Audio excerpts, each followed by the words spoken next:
Hello and welcome to another episode of Twice as Lively with Ken Heckenlively. That would be me, your host. As always, I have my Peet's Coffee here because Peet's Coffee is the most delicious coffee that there is.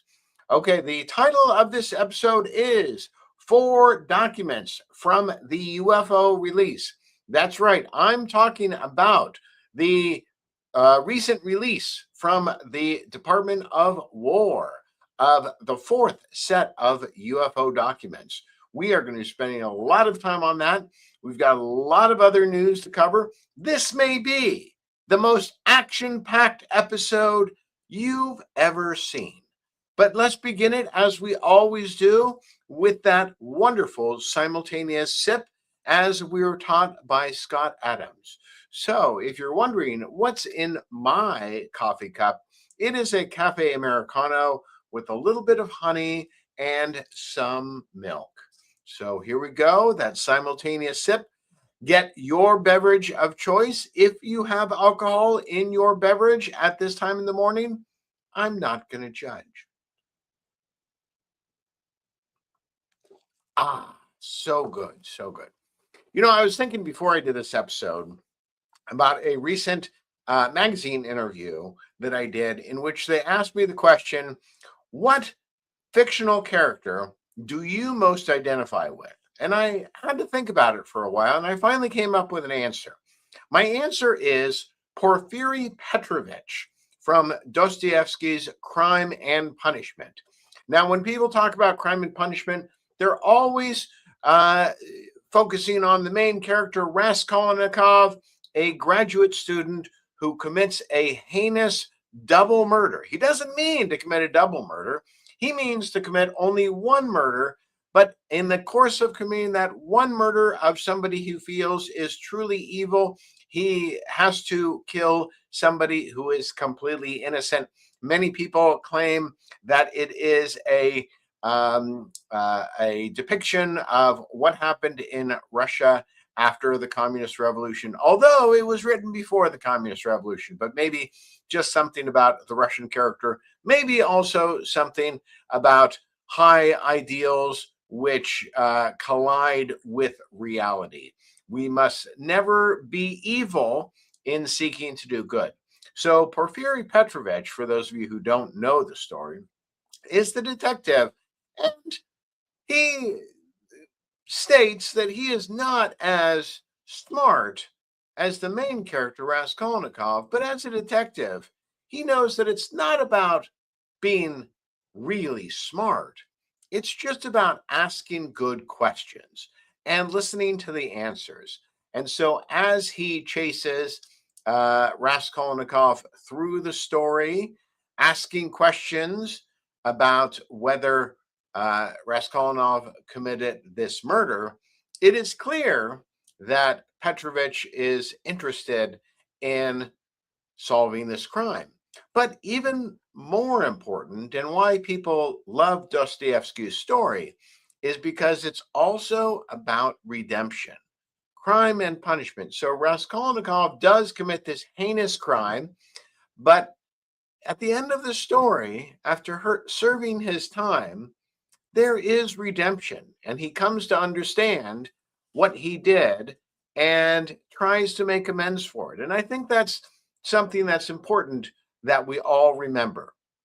So, as that good detective, Porfiry Petrovich from Crime and Punishment, I will attempt to follow in his footsteps as I continue looking into this UFO story. Now, as you can see over here, my recent book on UFOs, Catastrophic Disclosure, The Deep State, Aliens, and the Truth.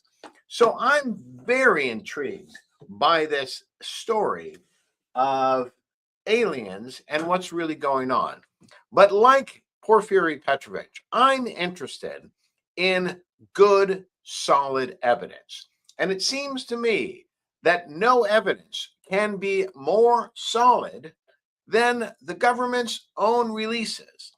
Now, in listening to people talk about the release of the fourth set of documents, a lot of commentators have said there wasn't really that much in it.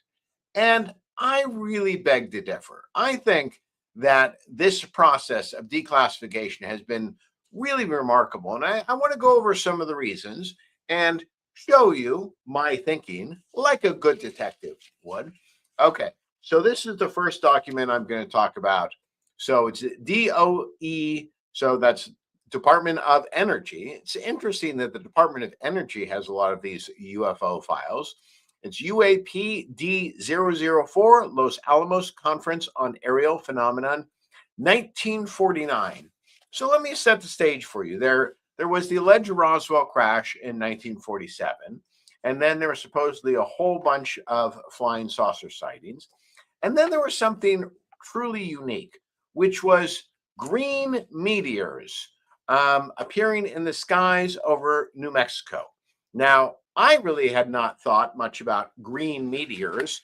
So when this story hit some news accounts, I was like, oh, okay, big deal, green meteors. Well, apparently, as I read through this document, there are supposed to be no such things as green meteors, or they're extremely rare. But for some reason, in 1949, in New Mexico, near our nuclear sites, there were a number of sightings of these green meteors which behaved in quite an unusual fashion. So I couldn't help but notice that this conference in 1949, they have a list of participants, and one of them was Dr. Teller from the University of California at Berkeley. For those of you who do not know who Dr. Teller was, he was the father of the hydrogen bomb and the intellectual author of the so-called Star Wars Space Defense Initiative under President Ronald Reagan. So it's very interesting that I'm seeing Dr. Teller's name in this 1949 document about green meteors over New Mexico. And so there was this conference, and you've actually got the notes on what they discussed. And as I was looking through it, there were just some passages that were genuinely remarkable. And so I go to this passage from Dr. La Paz, who appears to be an expert on meteors. Apparently, there was something called the American Meteorite Society, something like that. And there were it was kind of like bird watching. So a lot of people would go out at night and look for meteors, describe them. It was the 1940s. Life was boring, right? Okay. So here is what Dr. La Paz says in part of the opening. I defy you to find anywhere among meteorists examples of conventional meteors that move over long horizontal paths, reserving nearly constant angular velocities, and therefore, on the average, constant linear velocities at elevations of the order of 8 to 10 miles. There is a good deal of evidence that may be of value in the complete reports that are available here. But since this is an introduction, I would like to summarize at this stage. The fireball, which I personally witnessed on the night of December 12th, 1948, was not, in my opinion, a conventional meteor fall. So here's somebody who's an expert on meteors, and he's saying that what happened was completely unusual. Why did this happen? Now, one of the things that really caught my interest in putting together my book, Catastrophic Disclosure, is I was focused on the question of these UFO crashes. If it was, as claimed, that maybe something with our radar arrays was interfering with the operation of these craft, unintentionally bringing them down, I faced the question, well, if these were smart beings, why didn't they do something, to fix that problem? And so the appearance of these green meteors, which moved in unusual fashions, made me think, I wonder if this was a technological response to the fact that our radar arrays may have been bringing them down.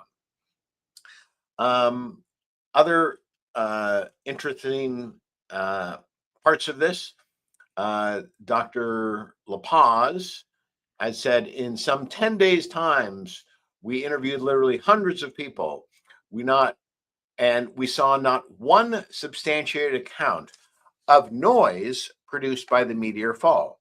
So this is another thing which, I didn't know about, but when meteors fall, especially as they come close to Earth, there's usually some sort of sonic boom. That boom will also be heard not just by humans, but by animals. So one of the ways that scientists apparently check into whether a meteor fell is whether animals were disturbed. And no animals appear to have been disturbed. So there is, let's see. Okay, so that's pretty good. And so just a couple other places. La Paz says, in every case, so it seemed like there were a number of these accounts. I think somewhere in the neighborhood of 10 to 20 instances of these green meteors. And Dr. La Paz says, in every case, we're able to exclude the possibility that the noises reported actually were tied with the meteorite fall. At least let me say, in my opinion, those noises were excluded. So think about this. This is kind of strange because you've got a number of unusual things happening. You have the meteors falling in ways in which meteors don't fall. You have the color, which is strange, and you have the lack of a sonic boom.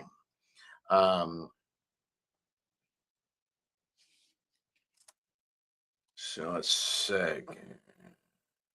Okay, and so Dr. La Paz then says, I would say that there are 10 instances that definitely merit the most serious consideration.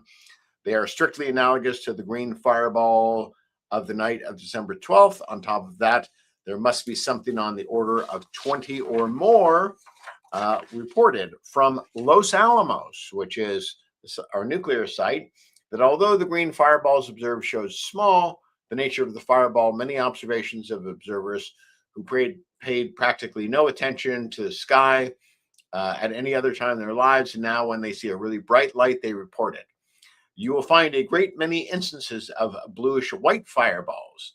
In my opinion, those falling vertically and leaving trails are simply ordinary shooting stars. Of high intensity, that is, we call fireballs in a blue light, but are not in any sense to be associated with the green lights. So this is strange. Green fireballs falling to Earth, or at least seeming to come down from the sky, but not in the way that a typical meteor does.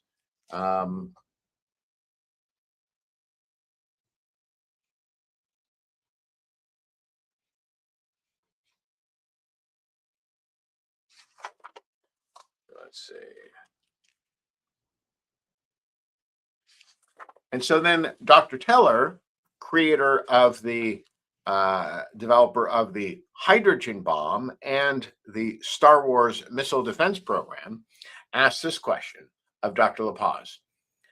Dr. Teller, did I understand you correctly that the velocity of the object appears to be some 50 kilometers per second?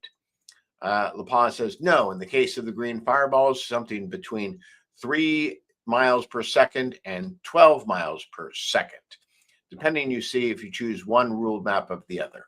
For example, let me illustrate how that affects the velocity determination.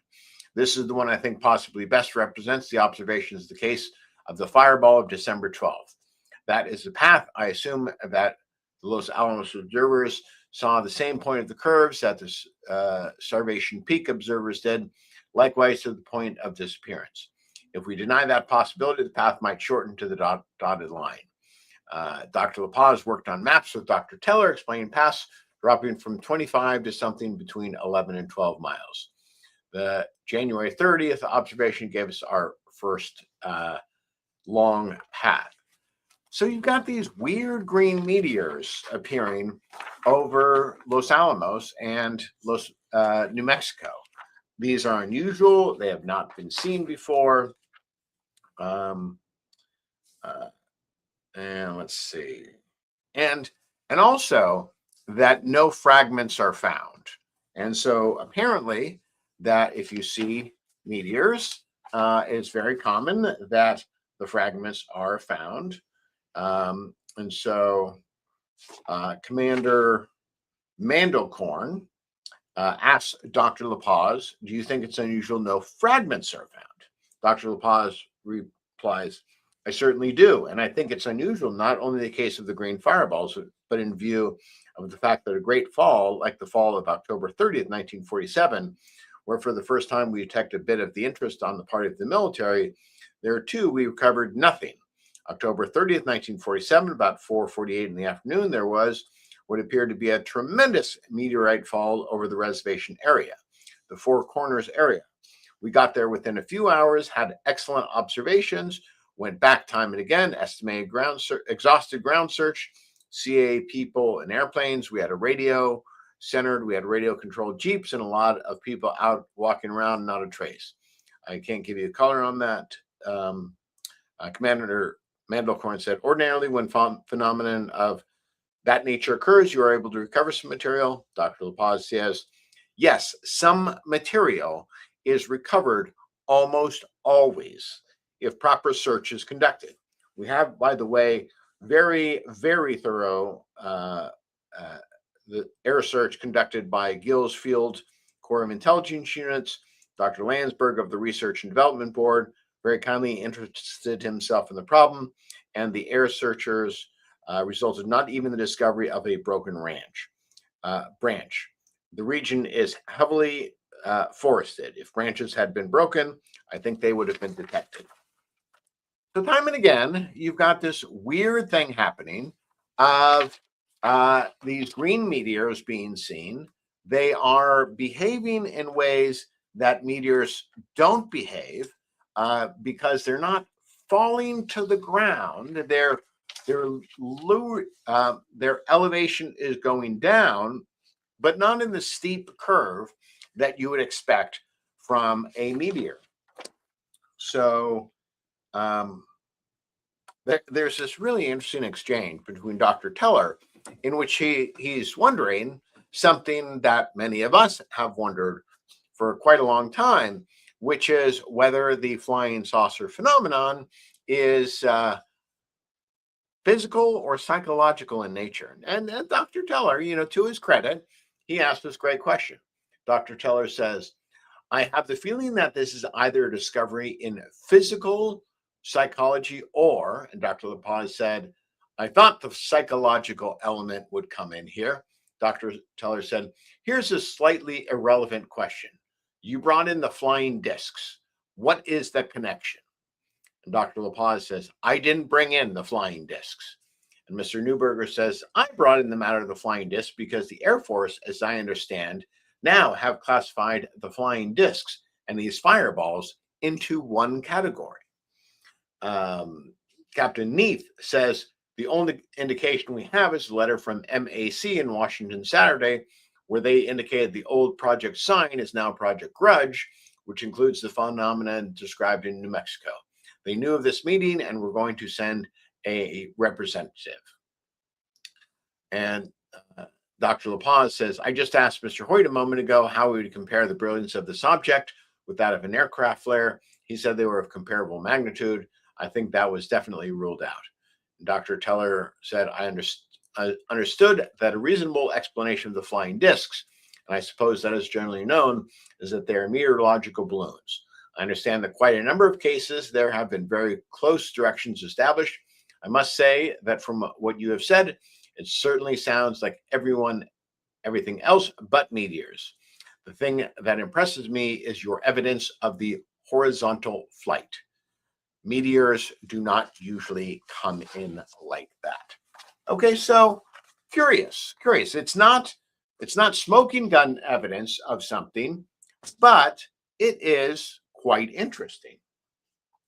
Document number 2 from the release is DOW, so that's from the Department of War, formerly Department of Defense, UAP D094, Analysis of Flying Object Incidents in the United States, 1949. So now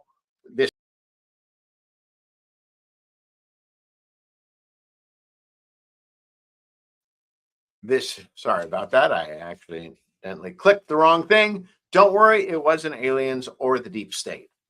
So this document right here is going over what they were able to catalog by 1949. And it is very interesting. You can see that they've got your your table of contents here. So it's analysis of flying objects in the US and hypothetical tactics employed, reported sightings, and selected reports, and fixed wing type aircraft. So when we go to this document, we see a number of interesting things. And I think in this document, what's really interesting is this paragraph here that I have circled, which said, if sightings are induced by rumor, it seems unusual that more incidents have not been from those areas with higher concentrations of populations. Reports from such areas would give greater facility in channeling either to newspaper or official reporting agencies. So here's the claim. The claim is that the reporting on UFOs is causing sightings of UFOs.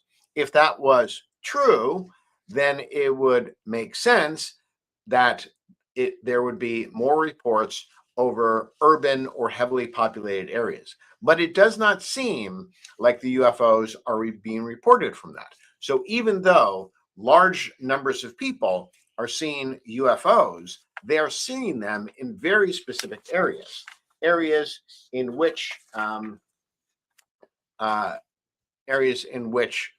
they are close to military installations. All right, and in the conclusion of this document, I think that this was interesting. It says the conclusion that some type of flying object has been observed seems to be substantiated.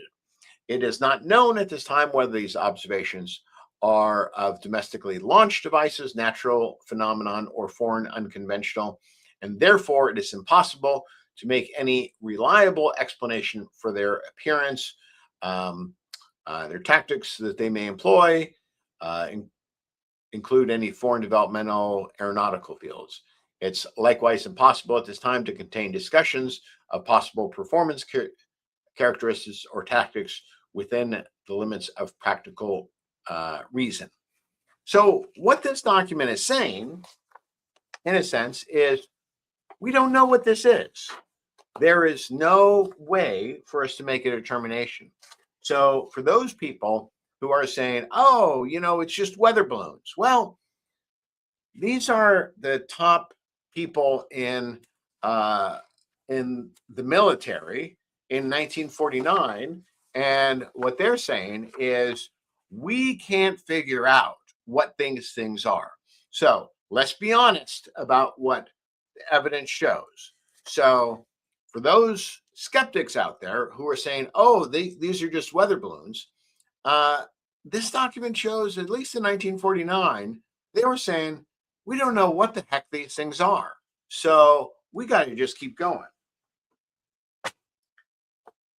I think one of the most interesting documents was number 3 in the list of documents released in the 4th release of documents. It's DOW, Department of War again, UAP DO97, Project Sign Progress Report, 1948. And so Project Sign, as you know, eventually becomes Project Grudge. Uh, but one of the things that when you're looking at this UFO phenomenon is to realize that different agencies treated the UFO phenomenon differently. So the Air Force really seemed to institute a good program of trying to figure out what was going on. It's only in 1953 that the CIA comes up and says, we got to start making fun of these reports publicly. And, their concern was that these were Soviet intrusions, or that it was not a real phenomenon, but it might jam up communications in case of a Soviet attack. So, there is some national security justification, but I think it's would be really important to read some selected sections of this Project Sign progress report from 1948, because they're basically a year into the phenomenon, at least from Roswell. Um, but I thought that this was interesting, starting at section 5. So remember, this is an official government document. This is going to the Chief of Staff of the United States Air Force. So this is what the Chief of Staff of the United States Air Force is getting in 1948.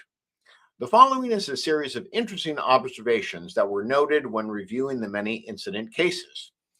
A, high rate of climb, as well as the apparent ability to remain motionless or hover for a considerable length of time. B, the object was described as being oval, disc or saucer shaped 31 times. C, associated sound was present 11 times. D, reported sizes have varied from that of a 25-cent piece to 250 feet in diameter, and from the size of a pursuit plane to the bulk of 6 B-29 airplanes. And then I really, draw your attention to the number of objects per sighting. So notice that there were 77 instances where just one craft were sighted. There were 21 sightings where there were 2 to 5, I believe, 2 to 5. There were 8 incidents where there were 8 to 10 cited, and there were 9 instances where witnesses reported over 10 of these craft. F, exhaust trails were reported 23 times. G, speed has been estimated throughout the entire range from very slow to hovering to supersonic. And then section 7 at the end of this is also kind of a remarkable wrap up of the phenomenon. And it says, representatives from this headquarters visited Dr. Irving Langmuir of the Research Laboratories General Electric Company, Schenectady, New York, to discuss Project Sign. It was the opinion of this scientist that the present available data does not encompass sufficient information to enable a positive identification to be made. Dr. Langmuir was reluctant to consider the so-called, quote, flying discs as a reality. However, it is believed that at this headquarters, that it is possible to construct a low aspect ratio aircraft that would duplicate many of the appearance and performance characteristics of reported, quote, flying discs. Experts have agreed that this would be possible through the intelligent application of boundary layer control. So what you've got is military people at the time saying, hey, we might be able to construct this type of craft. So for those who question whether there's been an active reverse engineering program, this latest release of documents suggests that military people at the time believed it was possible. Going on to some of what you got in this report.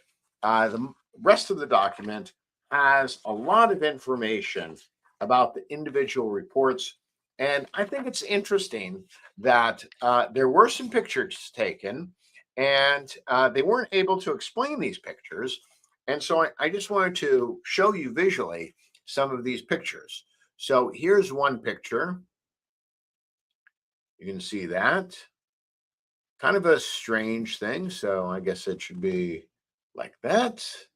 So you can kind of see it. And then they later on blew it up so you can have a close-up of it. Let me get you that picture.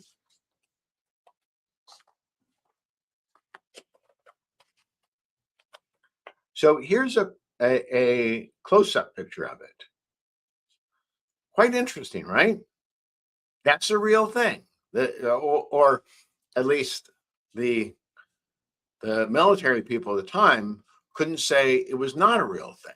So imagine you're in 1948 and you got a picture of something like that. What the heck is that? That doesn't look like a weather balloon to me. So very, very interesting. All right, moving on to the fourth document. This is 18_10075 general 1946_7_volume_2. This is also to the Chief of Staff of the United States Air Force. So this is the very top levels, guys. So this is not just somebody saying they saw something. So as I go through that document, I come to this on page 3. So here it is. Here's what I've underlined. So you can see the document. And reading from section 2, it is Air Force policy not to ignore reports of sightings and phenomenon in the atmosphere, but to recognize that part of its mission is to collect, evaluate, and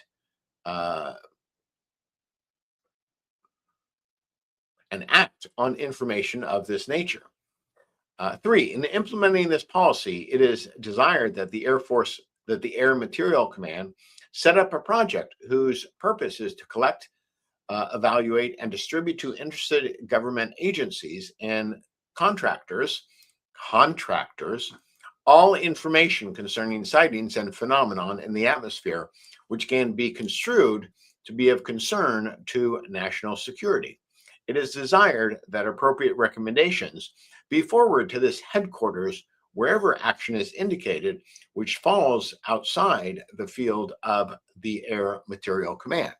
So in this document from 1947, we have the active collaboration of military contractors. So for those in Congress today who are claiming that the military contractors may be in possession of a lot of this information, these documents are consistent with that claim.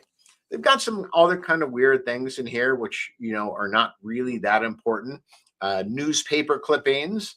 It appears pretty clear to me that the government didn't know what to make of this, and they were genuinely trying to get information from everywhere. This document from September 23rd of 1947. So this would be essentially 2 months after the supposed Roswell crash. So what is the government saying on its own about UFOs? And there is this section. It is the opinion that A, the phenomenon reported is something real and not visionary or fictitious. B, there are objects approximating the shape of a disk of such appreciable size as to appear to be as large as man-made aircraft. C, there is a possibility that some of the incidents may be caused by natural phenomenon such as meteors. D, the reported operating characteristics such as extreme rates of climb, maneuverability, particularly in roll, and action which must be considered evasive when sighted or contacted by friendly aircraft and radar, lend a belief to the possibility that some of these objects are controlled either manually, automatically, or remotely. The apparent common description of the object is as follows. 1. Metallic or light reflecting surface. 2. Absence of trail, except in a few instances when the object apparently was operating under high performance conditions. 3. Circular or elliptical in shape, flat on bottom and domed on top. 4. Several reports of well-kept formation flights, varying from 3 to 9 objects. 5. Normally no associated sound, except in 3 instances, a substantial rumbling roar was noted. 6. Level flights, normally above 300 knots, are estimated. And then, as far as an explanation for what was going on, we've got this. So this is section H. So you can see that I'm reading it accurately. Due consideration must be given to the following: the possibility that these objects are of domestic origin, the product of some high security project, and not known to AC, AS2, or this command. 2, the lack of physical evidence in shape of crash recovered exhibits, which would undeniably prove the existence of these objects. And 3, the possibility that some foreign nation has a form of propulsion, possibly nuclear, which is outside our domestic knowledge. So again, at least this part of the government, the Air Force, doesn't know what to make of these craft. There's just a couple things left. Okay, yeah. There's a good deal of duplication in these documents. So a couple things that I'm racing through here, I've already read to you or commented on. And, they've got some, you always have some crackpots. And so this one here, I kind of liked because, hey, even in 1947, you got some crackpots, some people saying things that they have no idea if they're true. So this one, I liked it. General Brentinall, during a recent visit at Las Vegas, was contacted by a Mrs. Madeline Gwyneth Merchant, Santa Fe, New Mexico, who described what may be termed a novel theory concerning flying discs. According to her theory, flying discs are being fired from a locality in central Mexico from a laboratory which is being operated by the Russians. She claims they're being aimed at the United States for the purpose of sighting in on important atomic energy and aircraft installations. Okay, let's just be honest about this. Miss Madeline Merchant has no idea. So always in these instances, you're going to get people coming out of the woodwork saying, I know something, this is what it is. And they don't know shit. So, Miss Madeline, you don't know shit. In the intervening 79 years, nobody's ever found that Mexican base that was operated by the Russians.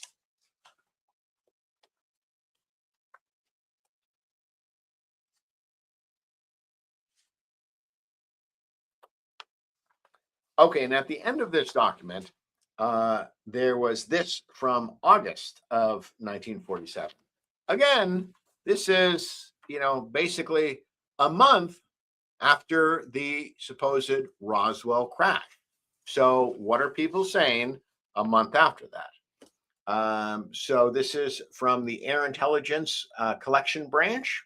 It says, from a detailed study of certain reported observations on the flying saucers, selected for their veracity and reliability, it is apparent that several aspects of their appearance have a common pattern. Before pursuing its investigation of these objects any further, this office requests assurance that no research project of the Army Air Forces at present being worked on test flown has the following characteristics, and that it may therefore be assumed the recent flying saucer, quote, mystery is not of United States origin. A, surface is metallic, including a metallic skin at least.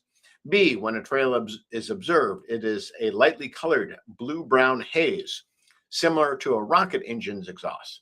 Contrary to rockets of the solid type, one observation indicates the fuel may be throttled, which would indicate a liquid rocket engine.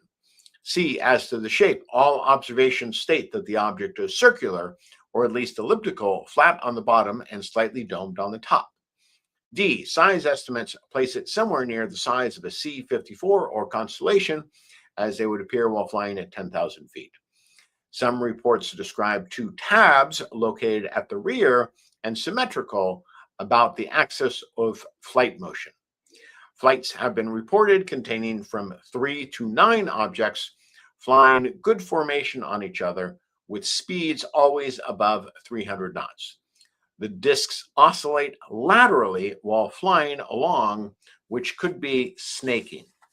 So this is the Air Force in 1947 commenting on this. And then the last page of this document I thought was quite interesting because it is to Air Intelligence from the Deputy Chief of Air Staff for Research and Development. And you can see quite clearly, he writes, the Army Air Force has no research project with the characteristics listed in comment number 1.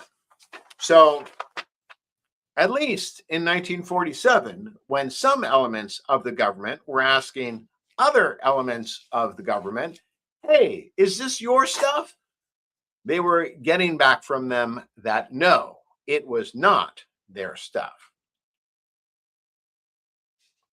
So I know a lot of people have been unimpressed with the release of UFO documents by the government. But I have to say, as a lawyer and as a writer on this phenomenon, I think that the releases have been substantial. What they have shown clearly is that at least some branches of the government, specifically the military, are confused as to what they were seeing. So from all of the available evidence, it appears that the military was as puzzled as the civilians on the UFO issue. So for those skeptics who are so quick to say that they understand exactly what these are, and these are just weather balloons or birds or missightings of the planet Venus or swamp gas, I'm sorry, your criticisms do not hold up to scrutiny.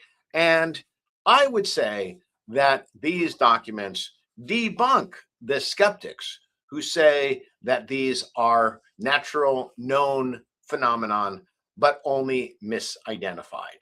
I would challenge any serious researcher on UFOs who is of the skeptical variety to go through those documents and say that the government itself, when they investigated it with their top people, concluded that they were of no concern. What is abundant from the documents is that the government was genuinely concerned about these craft. They took the sightings seriously. It seemed that they were most likely thinking that they were of Soviet make. But as we are 79 to 80 years past that point, and nothing has come out about secret Soviet saucer programs, I think that we have to consider other options.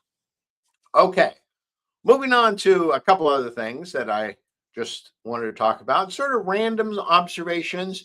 Maybe take this for your life. I am in a new office with approximately 8 other suite mates. And, one of the things that I was thinking was when I got my office here is like, wow, I'm really excited to be with a whole bunch of fellow entrepreneurs and self-starters. And so I'm kind of excited to be around this group of people, a bunch of go-getters. And I've been here for a little more than a month. And and I'm here pretty much most days for most of the days. I'm not seeing too many people here.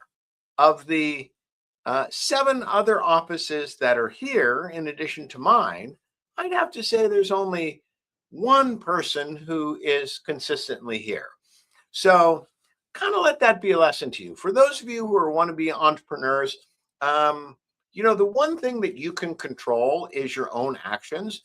And so, the fact that I am here most of the day getting a significant amount of work done and feeling like I'm in a little bit of a ghost town should be interesting. So I don't know what's going on with those other entrepreneurs, but I challenge you to look in your own lives to people who say that they're starting their own business and whether they're actually putting in the time.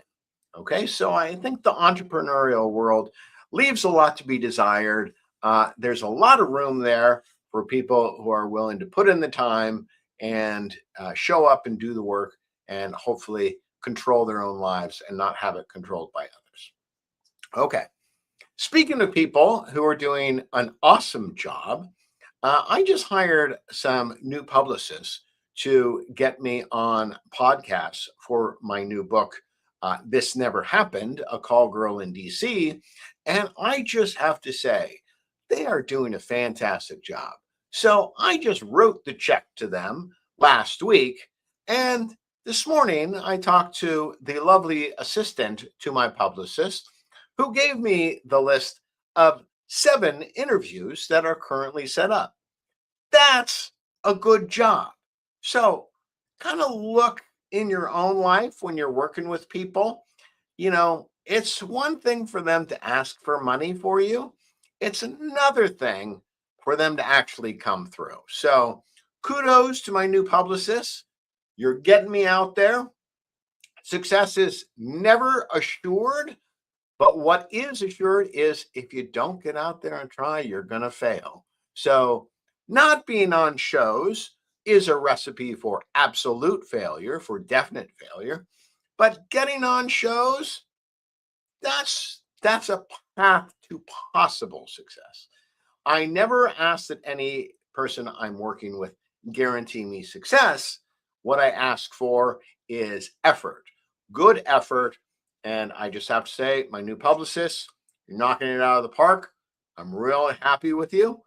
Good job there, guys. I'll take a sip to toast you.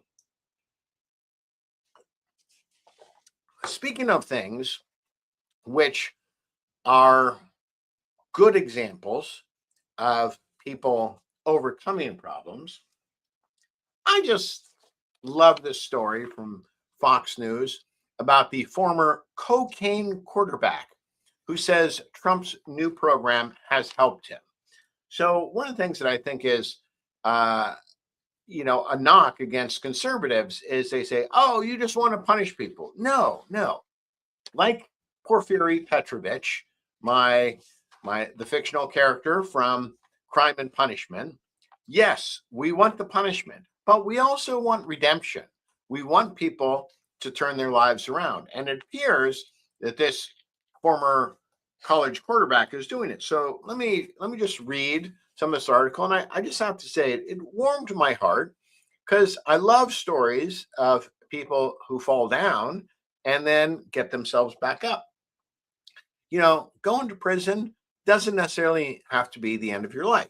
It says former USC football player Owen Hansen, once dubbed the quote cocaine quarterback for his role as the logistics coordinator for a Mexican drug cartel, credited President Donald Trump's First Step Act, giving him a second chance after he earned years off his federal sentence. And, I'm always a big believer that you need to take action.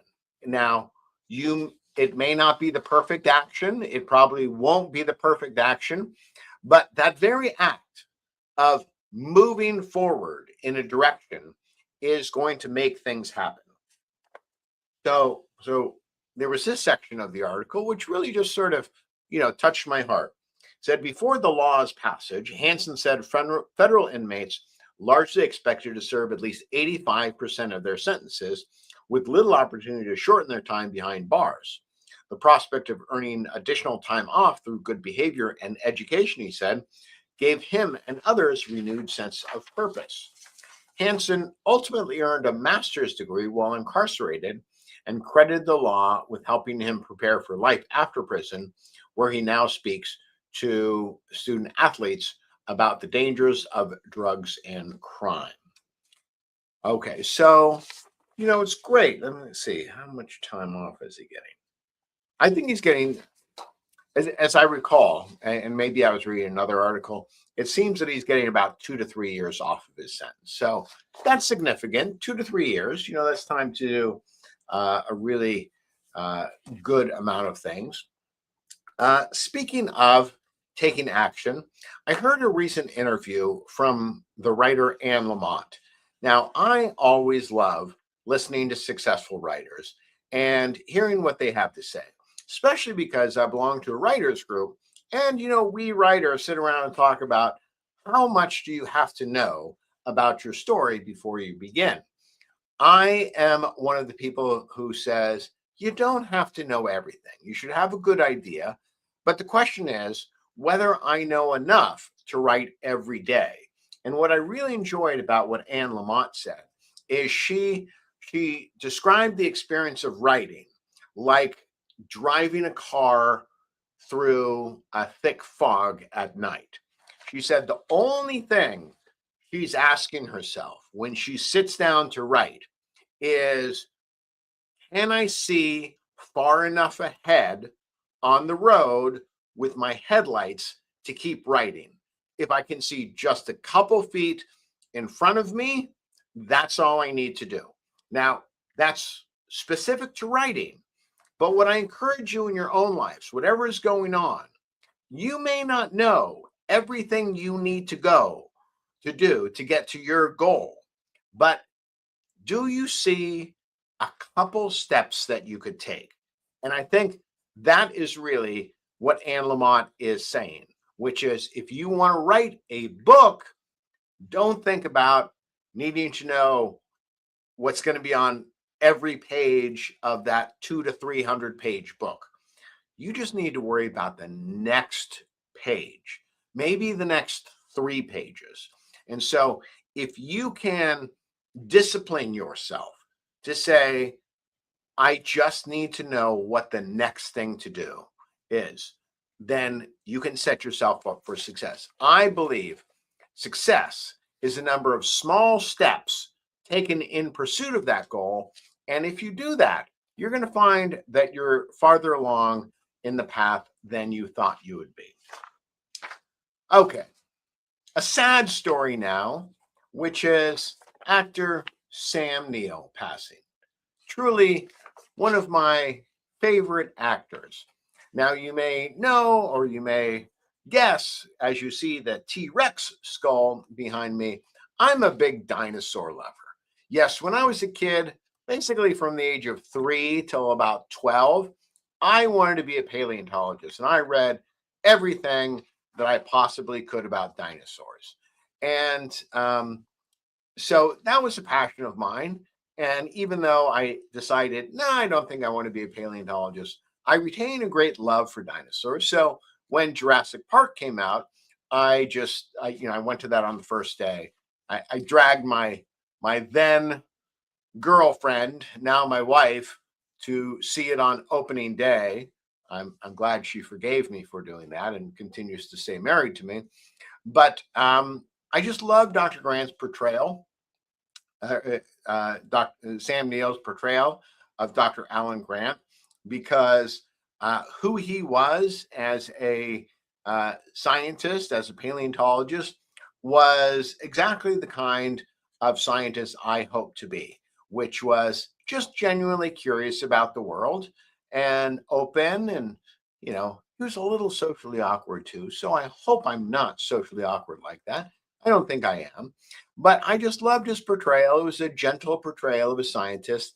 Other roles that he played that I really loved, he played the second in command to Sean Connery in The Hunt for Red October, one of my all-time favorite movies. He also did a great stint as the character Damien in one of the Omen movies. He did a great job as the grown-up Antichrist. One of the great portrayals that I will always remember. And so I encourage you to check out the work of Sam Neill. He was a real gentleman, uh, did a number of great roles beyond Jurassic Park and Hunt for Red October. I think he was in that movie, The Pianist. Um, Something to really check out, and just like a kind person. And I think that, at the end of our lives, what are the words that people are going to use to describe us? I think that that is something that even those of us who are very young should consider. What is our legacy going to be? What are people going to remember about us? Okay, moving on to my final stories. This really kind of struck me. This was an article about Ronald Reagan, um, the producer of the Reagan movie. Mark Joseph was talking about Reagan, and I had the opportunity to speak with Mark Joseph. He's a lovely guy, and among many of my conservative friends, they will be a little bit confused over how I can be both a fan of Ronald Reagan and a fan of Donald Trump. And because they say, well, Reagan was totally different than Trump. And, I admit that. That is true. Um, but both Reagan and Trump faced a hostile press corps, as well as people who did not like them. Now, Reagan's response, which I think is valid, is he thought to himself, how can I disarm these people? And that's an interesting question. How do you disarm people who are hostile to you? And Reagan had a specific way of doing it. And I thought that this was kind of interesting from the article, and said, so this is Mark Joseph. Like I said, really nice guy. If you ever get a chance to talk to him, he wrote a great book on the making of the Reagan movie with Dennis Quaid. I highly recommend it. And so he wrote, having done extensive research on Reagan, Joseph explained that one lesson he learned from the president was his special way of counterpunching.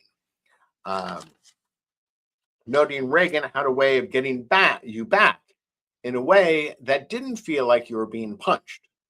One of his aides told me that one time they were landing in a South American country, and that they had learned upon landing Reagan was going to be attacked by the leader of that country. Joseph explained.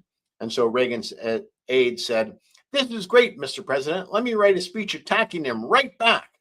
And Reagan said, "No, we're just going to do the opposite. When I land, I'm going to praise that leader, and he'll be so ashamed he won't give the speech attacking me." And that's what happened. And so there's a certain deft touch that Reagan had, that he was no slouch, but he would get you back, but your dignity would be intact as he defeated you. I think that's a really good description of how Reagan did things. That's not a description of how Trump responds. You punch Trump, he punches back 10 times harder. Now, is that good or is that bad? I can't really say.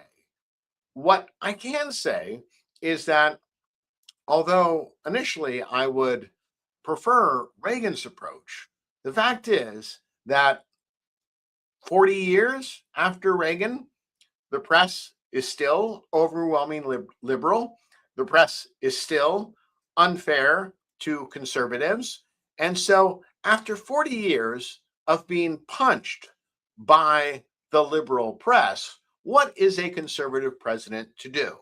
I think after 40 years of being punched by the conservative press, there is a reasonable claim that a different approach should be used. So, to those of my conservative friends who ask how I can, in my own personal life, try to be very diplomatic, and I value what Reagan did during his time, I can also understand the Trump approach. That's my explanation. it's fine to be reasonable to people, but maybe after 40 years of being punched in the face, maybe you might want to punch back. And that's what I think Trump does by and large. If you don't see that's what's being done, you're missing the story. Whether that is good or not, or whether you just keep being nice like Reagan did, I leave for you to figure out. So it has been an hour. This has been my longest broadcast. So hopefully you have enjoyed it. I see that I've had a lot of people following me, and that is just great. I really appreciate it. But hopefully, this is not the best part of your day.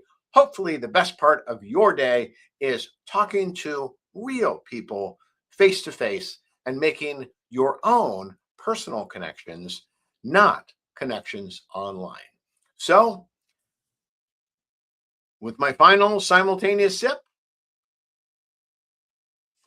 I'm signing off and telling you, have a great day.